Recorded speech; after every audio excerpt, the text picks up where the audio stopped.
Hi, Eric Gipo, ericgipo.com, and today I'm going to present you this lens by 7Artisans, a 9mm for full frame camera. I tested it with my Lumix S5 Mark II, but it exists with different mounts, but we're going to speak about it. So let's start. As usual with 7Artisans, this is completely metal. Even the cap is metal. It's beautifully built, beautiful. Here you have the aperture ring from 5.6 to f22, manual focusing ring, and here you have meter and imperial metering, imperial measure, I would say, otherwise not metering, okay? And it's really stunning. You have the sun hood that is integrated, you cannot remove it, and you cannot put any filter, which is really usual for ultra wide angles. Because this is the shape of the front lens is so like this, it's not possible. Okay, is it a problem? Well, that's your decision. Okay, but honestly, this is a fisheye. Actually, that is not. It's not declared as fisheye, but it is actually a fisheye. But it's not circular, which is incredible. That with 9mm in full frame, they could fix that with a rectangle format. This is incredible. This is really high technology when it looks simple, but it is really high technology, optically speaking. Okay, brilliant. So let's speak about it. So this ultra wide angle, I tested it with my Lumix S5 Mark II, which is L mount. So it means for Sigma also, and for some Leica also. It exists with Sony E mount, Nikon Z, and Canon RF. I know that people think that Canon don't accept they have RF mounts. Yeah, but this is for autofocus lenses. This one is 100% manual, so it's not a problem.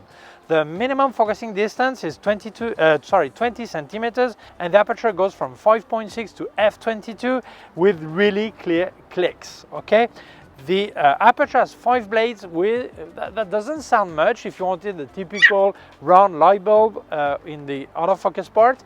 But don't forget that you speak about an ultra wide angle, so it means you have everything in focus most of the time. Okay, the angle covered is 132 degrees, which is a lot. Doesn't get to circular because it would be 180 probably. Okay, but that's really impressive angle.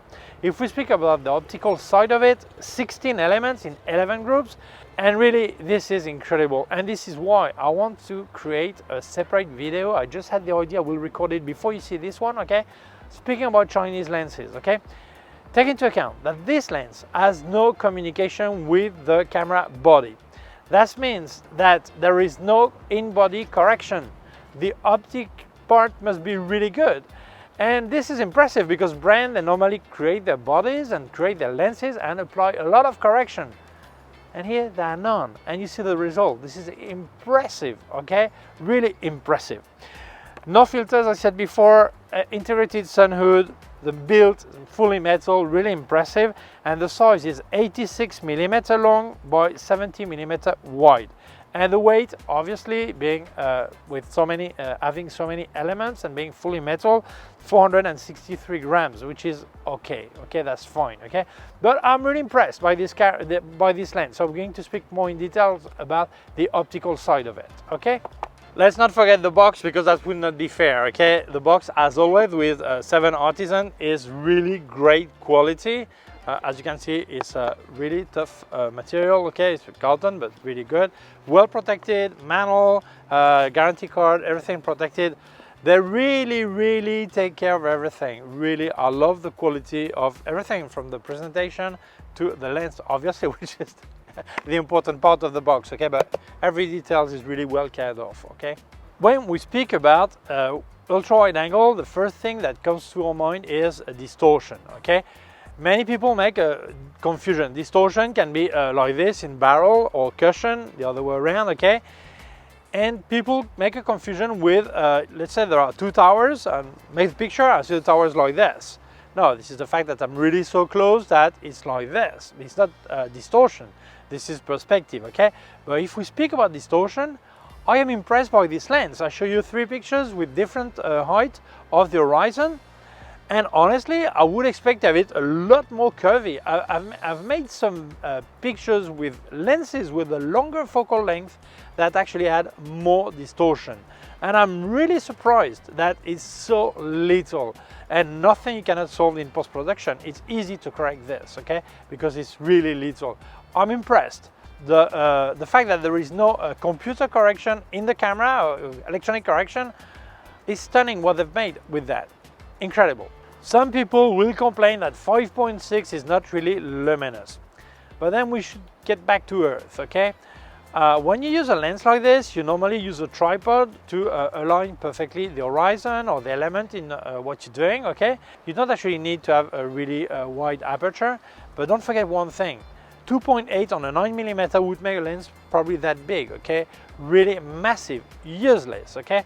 So for me, it's really logical not to use such an aperture. You will also probably get some vignetting for sure, okay?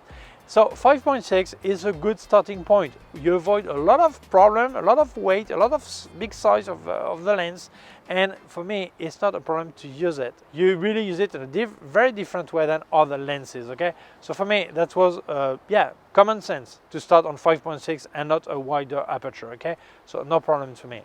If we speak about the optical quality, sharpness, well, honestly, sharpness is good.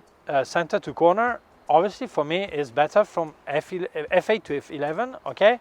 When you go to f22, obviously like any lenses, you will get into optical problems, light ones, but they do exist, okay? And any lenses, okay?